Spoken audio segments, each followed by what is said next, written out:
Paz, galera da Conexão Jovem. Muito feliz de estar aqui com vocês. Eu sou a Júlia e eu queria ler um versículo que ele é muito legal. E ao longo de toda a Bíblia, ele se repete de formas diferentes. E eu vou ler o que está em Lucas 12:2. Está escrito assim: Mas nada há encoberto que não haja de ser descoberto, nem oculto que não haja de ser sabido. Nossa, isso é muito forte. Fala aí um glória a Deus. É muito forte esse versículo porque Deus, ele sonda os nossos corações, ele sabe os nossos desejos, os nossos anseios, ele sabe o que nos moveu a tomar certa atitude. Ele conhece exatamente tudo aquilo que nos leva a fazer o que a gente faz. Ele sabe tudo, até se a gente não sabe, ele já sabe. Se alguma coisa te levou a fazer alguma coisa, o Senhor sabe o que foi, mesmo que você mesmo não saiba, mesmo que às vezes você, sei lá, haja por mecanismo de defesa ou qualquer coisa do gênero. O Senhor sabe tudo o que está acontecendo. E mesmo que a gente esconda coisas de propósito, que a gente se esconda, Ele sabe de tudo. E isso me deixa muito chocada. Muito chocada, porque como será que Deus, olhando pra gente, como será que ele se sente quando ele vê as coisas que a gente faz? Nossa, eu já fiz tanta besteira e eu fico pensando, o que será que Deus ficou pensando quando ele viu eu fazendo aquelas coisas? Porque, nossa, a vergonha bate e a tristeza, mas tudo bem, porque ele é misericordioso, ele é perdoador, e isso que me consola. Mas eu queria falar uma coisa, assim, bem séria. Que se você é filho de crente, ou se você conhece algum crente, você já vive com evangélicos há muito tempo, você provavelmente já aprendeu dois mandamentos que não estão na Bíblia, que o próprio crente inventou.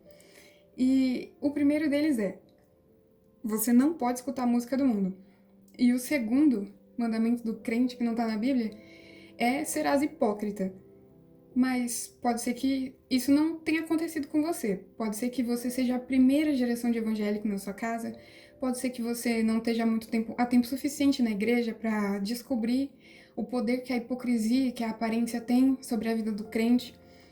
Mas uma hora você vai conhecer, ou quem sabe, melhor ainda, talvez tudo isso acabe. Talvez o poder da aparência seja destruído, sabe? Sobre a vida de todos os crentes. Talvez seja assim que vai acontecer. É isso que eu gostaria muito. Mas enquanto isso não se resolve completamente, vamos, vamos conversar sobre coisas que acontecem muito, porque eu não sei vocês. Mas uma coisa que eu me lembro bem é que, mesmo depois de quebrar o pau no caminho para a igreja, quando a gente chega na igreja, você tem que dar paz para todo mundo e com um sorriso no rosto. E a sua mãe olhando para sua cara para ver se você vai fazer cara de triste ou se você tá de boa, porque a aparência é muito importante, né, na igreja. Você tem que estar bem, você tem que estar feliz, você tem que estar lindo, você tá sempre orando, tá sempre jejuando, você tá fazendo de tudo. Em todas as igrejas é assim. Todo mundo é perfeito. Todo mundo é perfeito e ninguém mete a colher em nada, principalmente em briga de marido e mulher. Mas fala sério, quem ousaria confessar que a sua casa não é perfeita? Porque o terceiro mandamento do crente que não tá na Bíblia é fofocarás. Eu fico chocada com isso, porque parece que o que movimenta a nossa vida é saber que o nosso irmão caiu. Quando ele cai, a gente já quer meter o pau nele. Ai, eu sabia que tinha alguma coisa de errado. Olha lá. Olha, ai, que coisa feia. Isso acontece o tempo inteiro. Em vez da gente orar, falar, nossa, que triste, vamos orar por essa família. Não, a gente já se ajunta, todos os crentes perfeitos se ajuntam para excomungar o crente que caiu. Isso é muito triste. Isso é muito triste, porque além do crente que caiu, a gente não querer que ele entre na nossa congregação perfeita e maravilhosa, a gente também não deixa as pessoas que são aparentemente pecadoras, quer dizer, evidentemente pecadores, as pessoas que não têm vergonha de falar o que fizeram de errado, a gente costuma afastá-las muito, muito de nós. E isso é muito triste. É muito triste, porque pelas aparências a gente se engana muito, porque a gente não conhece o coração de ninguém. A gente não conhece o coração de ninguém. O Senhor conhecia o coração de Davi. E o coração de Davi, mesmo que ele não fosse o mais honrado dos irmãos dele, na casa do pai dele, o Senhor o honrou, porque ele conhecia o coração de Davi e conhecia o coração dos irmãos dele também. Mesmo que ele não tivesse, que ele não fosse o mais velho, foi o Senhor quem escolheu ele para reinar. Foi o Senhor que escolheu a descendência dele para reinar eternamente sobre Israel, porque ele conhecia o coração de Davi e ele cumpriu a promessa sobre a vida de Davi. Então vai ser assim com a gente também. Ele conhece o nosso coração. Se o seu coração é bom, pode esperar, pode esperar. Gálatas 6:9, meu versículo que me dá muita esperança. Que a gente vai colher tudo que a gente plantar se a gente não desfalecer. Então vamos ficar de boa, vamos esperar no Senhor, porque só dele que vem a recompensa. Não vai vir de nenhum homem, não vai vir de nenhum pastor, vai vir só do Senhor. Então continua fazendo bem, porque a recompensa virá, e do Senhor, não de homem nenhum. Mas percebendo que a hipocrisia é uma coisa muito forte na igreja, acontece que a violência que acontece dentro das casas fica nas casas e não se resolve, porque não tem confissão. Ninguém confessa o que está sofrendo dentro de casa. Ninguém confessa para ninguém, porque parece que a vida de todo mundo é melhor do que a nossa. Parece que ninguém sofre, parece que ninguém tem problema, parece que todo mundo tem dinheiro. E quem quer sofrer essa exclusão disfarçada, às vezes disfarçada e às vezes não, às vezes é evidente a exclusão que a pessoa sofre quando confessa alguma coisa na igreja. Ninguém quer sofrer essa exclusão. E eu pergunto, você acha que não existe a pessoa que é ex-gay, que falam muito na igreja, ex-gay, ex-drogado, etc. Galera, quantas pessoas você acha que tem coragem de confessar publicamente que já sentiram desejos homossexuais na igreja? Isso é uma coisa muito rara. Isso é uma coisa muito rara porque a igreja reage de uma forma muito intensa, quando o filho de alguém assume que é homossexual. Muitas pessoas, isso também é uma coisa que me deixa bem revoltada. Muitas pessoas abominam a homossexualidade, sabe, entre homens, mas elas passam horas vendo pornografia que fetichiza lésbicas. O que você acha disso? Isso é normal? Ou isso é uma coisa bem contraditória e estranha? Como que uma coisa é abominável, mas te dá prazer no secreto? Quando é feita de um jeito que te agrada, de um jeito que fetichiza aquilo que te dá prazer. Sabe, isso é muito distorcido. E a pornografia é uma realidade na vida da igreja. É uma realidade. Muitas pessoas, não só...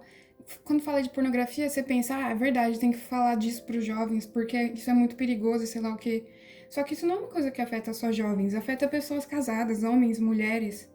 Começa na infância, sabe? A gente precisa falar sobre isso, e é um tabu muito grande. É um tabu que ninguém quer falar porque dá muita vergonha. Mas eu quero falar sobre violência contra a mulher também, e num contexto geral. Porque a maioria das mulheres já passaram por algum tipo de violência, que nem o assédio na rua, ou em festas, em casas, por pessoas muito próximas, que nem o pai, o padrasto, o marido, ou até por outras mulheres. Muitas já se sentiram podres, se sentiram sujas por terem o corpo que têm. Que nem meninas que o corpo começa a se desenvolver muito cedo, e essas meninas acabam ouvindo comentários que levam elas a querer esconder o seu corpo com roupas desproporcionais, ou querer comer demais para não ter um corpo que cause desejo nos homens. Sabe, esse tipo de coisa acontece com as mulheres porque desde muito jovens elas já são sexualizadas. Sexualizadas principalmente na TV, nos clipes de música, que nem, mesmo que são menores, fazendo aqueles clipes de funk ou de qualquer outro tipo de música. as mulheres são muito sexualizadas. E você pode perceber isso, que tentam expor o corpo delas, transformar elas em objetos sexuais de desejo, para que elas possam vender mais, para que os empresários consigam vender mais. E isso é uma coisa bem nojenta, porque quando uma criança é pequena, uma menina, e ela é bonita, alguém vai e fala: Nossa, quando ela crescer vai dar um trabalho, hein? Isso é uma coisa meio problemática, porque como assim a criança vai dar trabalho? Como você fala isso, sabe? Pode ser um pouco de exagero da minha parte, ou talvez não, sei lá. Comenta o que você acha, mas a gente precisa parar de aceitar os olhares cobiçosos sobre as mulheres jovens ou até crianças. A gente precisa parar com isso. Tem que aceitar que isso é um problema e começar a tratar disso. Porque a corrupção, ela não tá no corpo da pessoa, mas está nos olhos dos homens. Porque você pode até falar que uma irmã tem que se vestir de certo jeito para subir no altar, tranquilo, mas e quando o homem sai da igreja, ou a mulher sai da igreja, tá na rua? Você não consegue controlar como as pessoas lá na rua se vestem, e aí você vai fazer o quê? Vai pular em cima das mulheres por causa da roupa que elas estão vestindo? Ou e na praia? Quem vai se controlar na praia, então?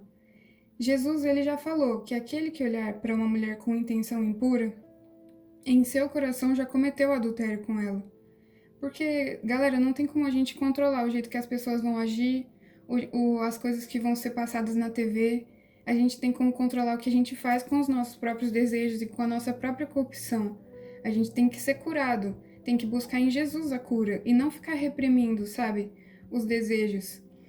Eu não sei se vocês já viram aquela novela da Tieta e da Perpétua, que a Tieta era um tipo de mulher, que ela não reprimia nada, ela colocava tudo pra fora, todos os desejos que ela tinha, ela aceitava e fazia o que ela queria e desejava. Mas também tinha a irmã dela, que era a Perpétua, que ela reprimia todos os desejos dela.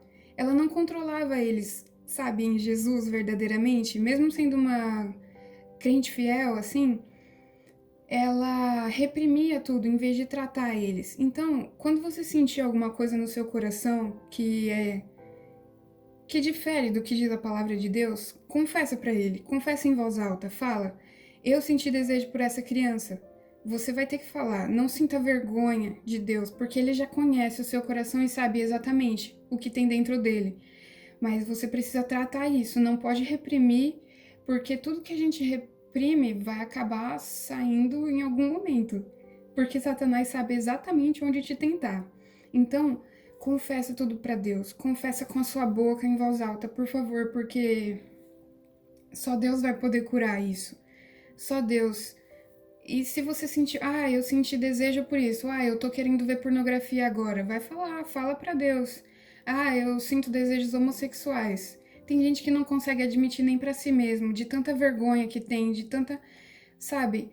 Confessa todos os desejos que você sente para Jesus. Ele vai te ajudar, ele vai te dirigir. Talvez você até chore porque você nunca conseguiu falar em voz alta e de tanta vergonha, mas quando você confessa, quando você pede ajuda para ele te ajuda. Ele te ajuda. Confia nisso, tá bom? E fala tudo o que você sente, fala tudo para ele, porque ele já conhece o seu coração. E trabalha em tudo isso. Trabalha em tudo isso, não fica reprimindo e fingindo que não é verdade, quando é. Quando você tem que enfrentar um problema, enfrenta ele. Enfrenta ele. Jesus está lá com você, porque você tudo pode naquele que te fortalece. Pode passar as provações, pode sofrer, pode aguentar tudo, porque ele vai estar lá te ajudando. E tudo coopera para o bem daqueles que amam a Deus. Tudo.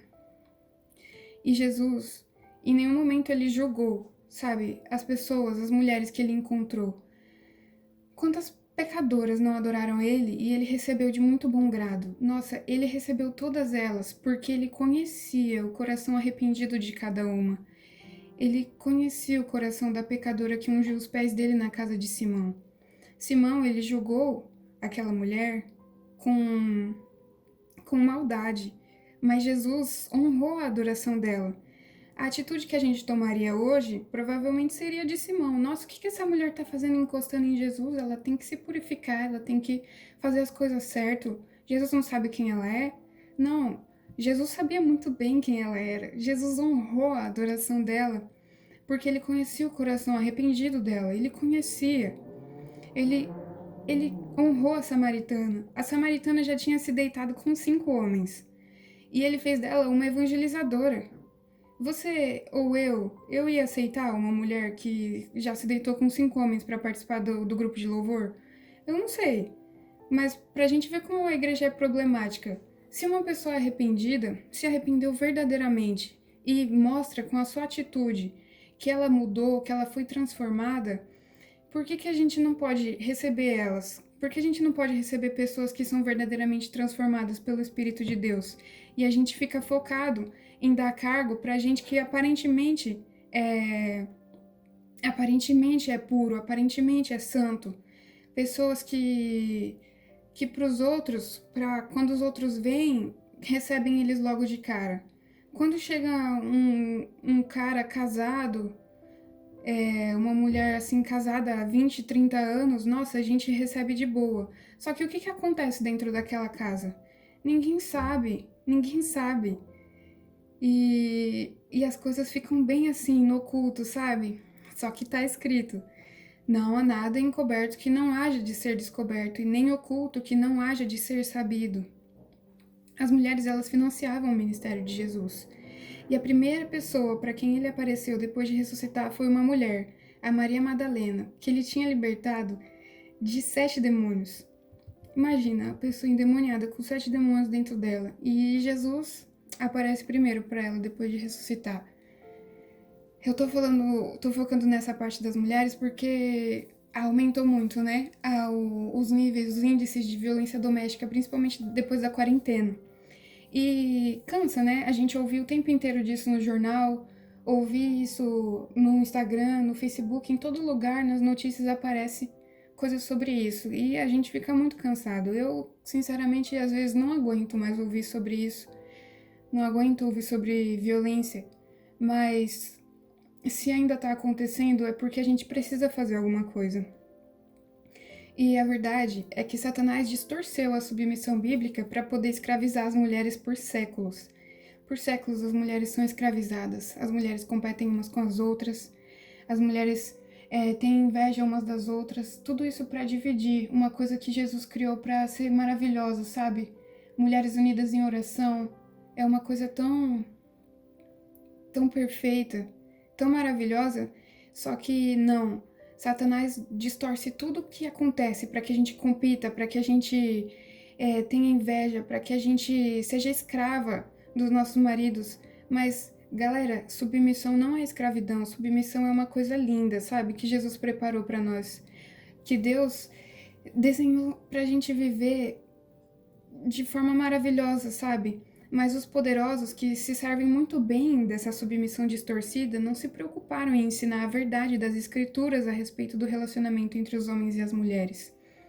Não é um relacionamento de superioridade, pois aos dois Deus abençoou e declarou que enchessem e sujeitassem a terra. Mas é um relacionamento de conexão, assim, é uma ligação muito profunda. Assim como Cristo é o cabeça da igreja e a igreja é o corpo de Cristo, assim é o relacionamento de um homem e de uma mulher. Cristo se entregou pela igreja. Cristo morreu pela igreja.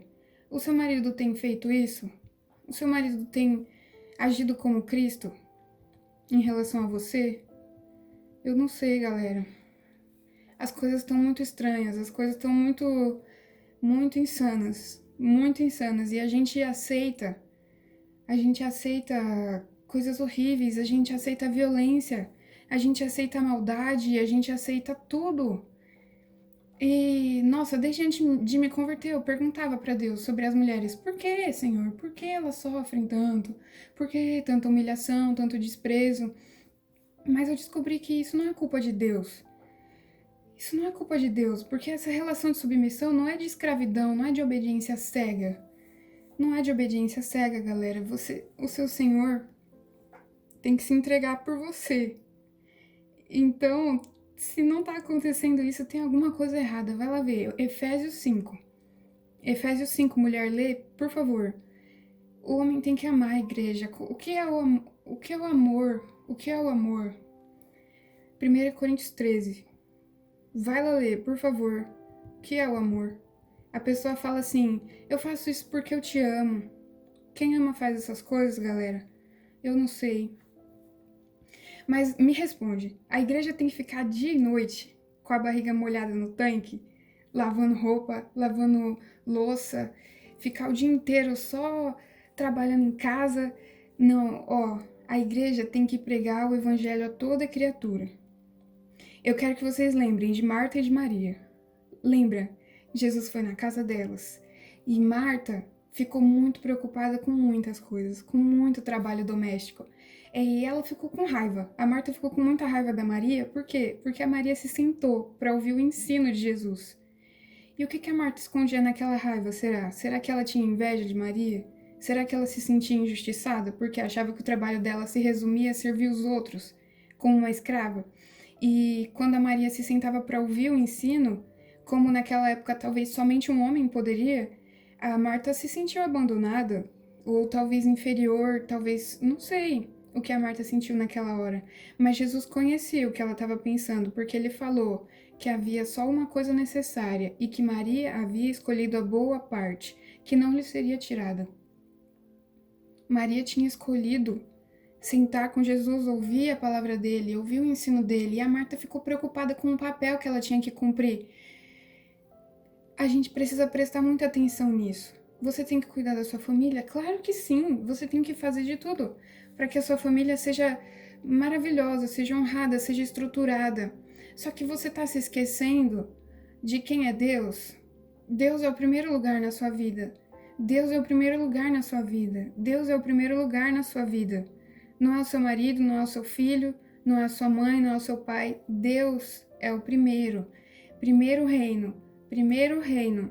E depois tudo será acrescentado. Tudo lhe será acrescentado se você colocar Deus em primeiro lugar. Seu marido não é Deus, seu filho não é Deus, sua filha, sua mãe não é Deus. Deus é Deus. E eu preciso que você escolha a boa parte e pare de se colocar no lugar de escrava. Divide a tarefa doméstica com seus filhos. Quando eles casam, eles fazem tudo o que a mulher deles quer. E fala sério, só valoriza o trabalho da dona de casa quem já fez uma faxina, porque, mano, como que uma pessoa consegue ficar lavando louça 2 horas por dia, aí depois abaixa, levanta pra colocar roupa no varal, aí fica com as costas encurvadas pra varrer. Nossa, só quem faz isso é que sente essa dor, que valoriza o trabalho, porque quantas pessoas chegam e falam: o que você fez o dia inteiro? O que você fez o dia inteiro? O que você fez o dia inteiro? Meu filho, o que eu fiz o dia inteiro? Você tá louco? Presta atenção, porque é um trabalho pesado, gente. É um trabalho pesado e ninguém valoriza, só quem faz. Então divide a tarefa com seus filhos, com a sua filha. Divide a tarefa, gente, pelo amor de Deus. E tira um tempo para você estudar a palavra, para você crescer em espírito e em verdade, crescer com Jesus, para você orar. Quando você estiver fazendo as coisas, coloca a pregação para você ouvir, coloca um louvor. Não fica passando meia, por favor, limpando o rodapé com escova de dente. Ah, por favor. Sabe, o que você faz? Cria um emprego. Se você tem condição, contrata uma pessoa para te ajudar a limpar a sua casa. Não se sinta culpada por isso. Não se sinta culpada por isso. Mas eu queria que você pensasse sobre isso.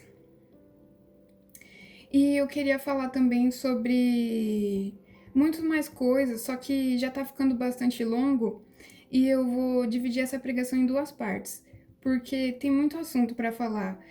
E se você tem alguma coisa, se você tem alguma coisa para você falar sobre a sua vida, se você quiser conversar ou quiser confessar alguma coisa e quiser ajuda em oração, você pode mandar um e-mail, eu deixei lá na descrição. Aí você entra lá e me manda, tá? E, por favor, ora, peça para Deus confirmar tudo que tem passado, tudo que foi falado aqui, peça para Deus confirmar no seu coração, peça para Deus confirmar o que for do Espírito Santo, o que for da vontade dele, confirma tudo na palavra e busca sempre saber mais de Deus, porque só ele pode trazer cura para sua vida, em nome de Jesus. Fica com Deus, fica na paz.